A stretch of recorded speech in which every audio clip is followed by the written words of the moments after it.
ko lim c'est-à-dire que moo tax ma ne la il faut que ñu dem vers le sens de l'écoute et de la juge bi xam nga fan la dama lay wax si accord juge c'est que dama lay wax si accord juge attends encore une fois dama lay wax benn affaire bu mën a am ok lu mën a am gis nga Bassirou Diomaye Faye bu gagnoon bu jàlloon candidature bu jàlloon gis nga dama lay jox benn exemple bu Khalifa Sall ak Karim Wade en 2019 xam nga ñoom ils étaient déjà condamnés définitivement mais taxul dañoo dem conseil constitutionnel pour ñu mën a nekk candidat est-ce que comprendre en sachant que ñoom ils ont été condamnés définitivement gis nga conseil constitutionnel bu jàlleloon seen candidature ba ñu gagné élection dañuy jël élection bi jox ko président de l'Assemblée nationale en attendant ñu statuer sur leur cas parce que ils ont déjà été condamnés définitivement dans ce cas il y aura erreur du conseil constitutionnel. Mais un gars qui a un casier vierge, ouais, il a, c'est une fallou. Ils ont mis de poser question, les supposés juristes. Mais il fallait leur poser la question, un candidat qui a un casier judiciaire comme Amadouba, comme Boun Abdallah Dionne, comme Mamboy Diao. Cette question revient. Mais certes, cette question non, revient. Non, c'est pas un certes. ñoom jàpp na ni Bassirou Diomaye Faye casier judiciaire am dafa set. Maanaam Bassirou Diomaye Faye son casier judiciaire est blanc comme neige. Là on a dit qu'on va voir. Man maay wax da may bàyyi ma wax. S'il te plaît ne m'interromps pas parce que il y a des choses yoo xamante war nañu ko leeral Sénégalais war nañu ko xam. C'est-à-dire que il fallait leur poser la question Bassirou Diomaye Faye qui n'a pas de jugement définitif, qui n'a pas écouté dans le fond. Jusqu'à là, on parle de charges retenues contre lui. Procureur, mën na charger comme mën na décharger. ñaata nit la ñuy charger fii ba pare xëy may leen liberté provisoire ñu ñibbi malgré le mandat de dépôt. ñaata nit la ñuy charger ñu tëdd seen peine 6 mois sans jugement ñu xëy relaxer leen ñu ñibbi ñaata lañu mën nga lim nombre bi ni mu toll mais mënoo ko lim ñu ne la tribunal arbitrage tey. Quand on parle du conseil constitutionnel pour des liens de détournement, conseil constitutionnel, on a vu des magistrats s'opposer. Okay. On a vu des juges s'opposer. Tu sais pourquoi? C'est un tribunal comme la Cour suprême. En matière électorale, le conseil constitutionnel joue le même rôle que la Cour suprême en matière électorale. Maintenant, vous me dites que, ak dayom nu mu tollu comme Cour suprême électorale, ngeen ne dafa bàyyi un candidat mu jàll en sachant que ce candidat-là, il peut devenir président de la République à tout moment. Il est présidentiable comme d'ailleurs comme tous les candidats. Il y a un tribunal électoral bobu, conseil dafa baye Bassirou Diomaye Faye dial en sachant que Bassirou Diomaye Faye à n'importe quel moment peut être élu président de la République. Té ñun nar ko génné ci kasso bi investir comme dem palais.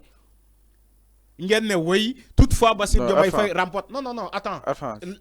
Voilà comment c'est les manipulations. Non, il faut me lire parce que il faut me lire il y a des manipulations qui sont déjà en téléchargement. Comme il y a des manipulations qui sont tellement en téléchargement. Les gens sont en train de télécharger des manipulations pour décourager les électeurs. Pour divertir les électeurs en leur disant même oui, même si vous votez massivement pour le candidat Bassirou Diomaye Faye, toutefois vous gagnez l'élection du président de la République. Ça ne passe pas comme ça, c'est faux. C'est impossible. C'est faux. C'est faux, encore une fois. Donc, pour te dire que il faut laisser ce côté, cette manipulation. Bon, les manipulations, ils ont tardé. Ils ont tardé lol. Nit day tok xalaat ci ben bureau génné ko ñeneen ni top ci ginam né woy c'est une possibilité Bassirou Diomaye Faye bu gagné ñu jël ko jox ko Amadou Mame Diop nit ben nit mo taxaw génné ko ci presse bi ñeneen ñi ñoo xamantene ils vont pas vers la recherche ñu né woy c'est vrai mu xalaat mu né pourtant peut-être c'est faisable hein mu taxaw ci plateau di né woy c'est pas comme ça ne passe pas comme ça dans un pays comme le Sénégal. Il y a des textes. Mbirum élection caaxane wuñu ko encore une fois mën nañu caaxane ci benn radiation dem Ousmane Sonko fële ñu naan woy décision de justice ñee taxaw administration taxaw défier la justice ne du ko respecter gars yi bàyyi mu jàll mais mbirum élection sëñ bi mbirum élection kenn du ko caaxane mbirum élection c'est du sacré un président réélu élu au suffrage universel c'est du sacré C'est du sacré. On parle pas, on prend pas des élections comme ça. Djoko un président de l'Assemblée nationale. Musna taxaw fe ne la wax la dans quel cas la ñuy jox président de l'Assemblée nationale ay élections. Wax naa la ko fi, expliqué naa la ko fi. Ñu ne dans l'incapacité. Expliqué naa la fi. Ñu ne dans l'incapacité exactement. Dans l'incapacité, oui, je suis d'accord. Wow. Mais aussi dans des faits extraordinaires. Il faut être surnaturel ces cas-là pour ñu jël élection yi jëbbal ko président de l'Assemblée nationale. Si un président vient de mourir avant la terminaison de son mandat, dañuy jël élection jox ko président de l'Assemblée nationale en attendant ñu organiser ay yeneen élection bu amee souhaité wuñu coup d'état bu amee coup d'état mu am benn parti bu jël le pouvoir temporairement sàkku nañ ci moom en attendant sur convention bu fekkee mën nañu am accord des deux parties ñu jël ce pouvoir là si supposé un coup d'état militaire ñu ne militaires yi jël le pouvoir jox ko le président de l'Assemblée nationale en attendant ñu organiser des élections. Toutefois il y a accord parce que da ngay gis ci ay coup d'état yoo xamante ne la junte militaire ñoom dañuy bañ comme le cas du Mali comme le cas de la Guinée dañuy bañ jël ce pouvoir là même avec le coup d'état jëbal ko le pouvoir civil en attendant ñu organiser les élections dañuy bañ mais normalement ça devait se passer comme ça. Mais c'est pas un président un candidat élu au suffrage universel en étant dans les liens de la détention sans une condamnation définitive vous nous dites que oui dañuy jël mandat bi jox ko le président de l'Assemblée nationale. Lolo, c'est des intox et de la pure manipulation pour décourager les électeurs. Ça n'existe pas. Même au Sénégal, il y a une réalité dans les élections.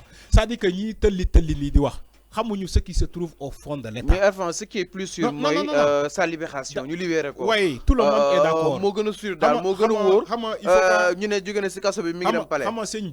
Il faut orienter le débat. Il ne faut pas donner des parallèles. Moi, je suis là, tu m'invites encore de l'autre pour faire du parallèle. Non. Il faut me laisser. Je suis une personne sereine et posée.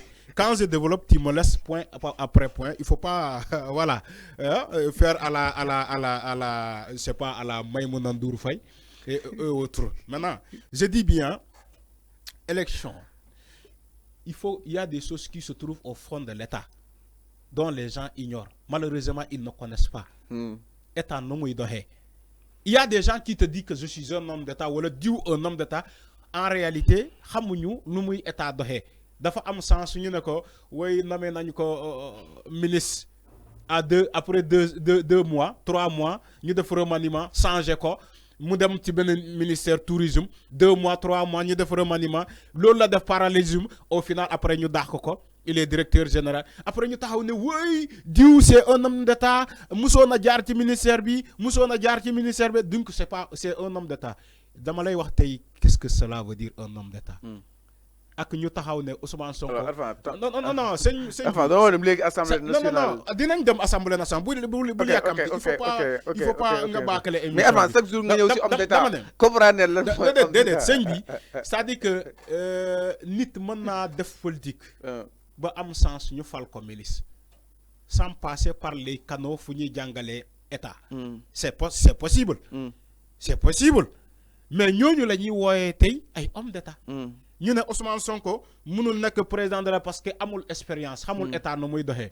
te Ousmane Sonko passé par le concours de l'ENA ñu formé ko à l'ENA fu ñuy formé ñu war a yor réew mi Bassirou Diomaye Faye am le concours de l'ENA ñu formé ko à l'ENA fu ñuy former les hommes d'état ñu bëri taxaw ne ñu wéy ñii mënuñu leen fa parce que amuñu expérience. Maintenant c'est les Mambaïnia les Mambaïnia les hommes d'état ñoo xamantene musuñu leen former ci ben anti non man campagne ma c'est-à-dire que il est temps pour ñu mettre les manipulateurs à leur place.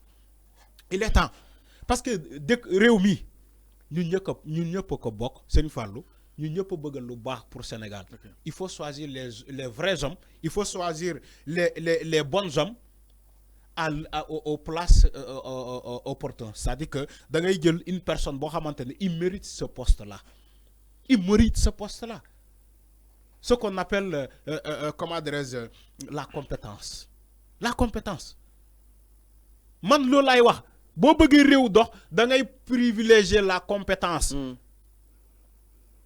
moo tax ñi taxaw di naan woy ay homme d'état ay responsable politique yoo xamante ne accidentellement la ñu nekk ministre musuñu jaar fenn fu ñuy jàngalee état ñooñu la ñuy woy homme d'état maintenant su ma ñëwee dama ne la libération de Bassirou Diomaye Faye dañ ko war a acter. Ok, c'est clair. D'ici samedi. D'ici samedi? Ouais. C'est possible. dañ ko war a acter d'ici samedi. Enfin, t'aimerais nga de. Ñu libérer Bassirou Diomaye Faye mu dem concourir à ces élections comme tous les candidats. Ok. Loi moo ko wax. Contrairement à ñi taxaw di naan loi prévoir ko loi dafa prévoir le principe de d'égalité des chances des candidats loi moo ko wax. Tous les candidats doivent prévaloir la même chance. Hein, jéem dem convaincre l'électorat. Loi moo ko wax. Maintenant si Bassirou Diomaye Faye n'est pas dans cette disposition c'est ñoom amaana ñoom ñu wax ñoom lu ñu bëgg a wax bu fekkee mën nañu créer seen propre loi ci giir gu gàtt pour ne c'est une loi spéciale à Bassirou Diomaye Faye là on sera d'accord. Maintenant bu fekkee dañuy jël la loi dans le cadre commun mais loi doit prévoir ce qu'on appelle le principe d'égalité des chances. Il n'y a pas un candidat qu'on doit retenir en prison sur une quelconque un candidat boo xam te amul une condamnation définitive. Voilà, une condamnation définitive. Le conseil constitutionnel qui est le tribunal électoral bàyyi ko mu jàllale candidature en sachant que le gars là il faut devenir président à tout moment. Mais il faut respecter cette décision. Il faut respecter ces décisions. Il y a des décisions yoo xamante ne ñun dañ koy foyee. Mais malheureusement ça nous rattrape après. Malheureusement ces décisions là nous rattrapent après. Okay. Le conseil constitutionnel bu décider jàllale candidature Bassirou Diomaye Faye il faut que les autres tribunaux wala les autres juges ñu respecter cette décision te génnee Bassirou Diomaye Faye ci kaso bi dem même si sous bu fekkee liberté provisoire la mu dem battre campagne comme tout le monde. Alors c'est clair. Écoutez tribunal moo ko jàllale ay magistrats ñoo ko jàllale ne waa ji mën na nekk candidat bàyyi ko mu jàll mais pourquoi les autres magistrats ñu nekk ci yeneen cours yi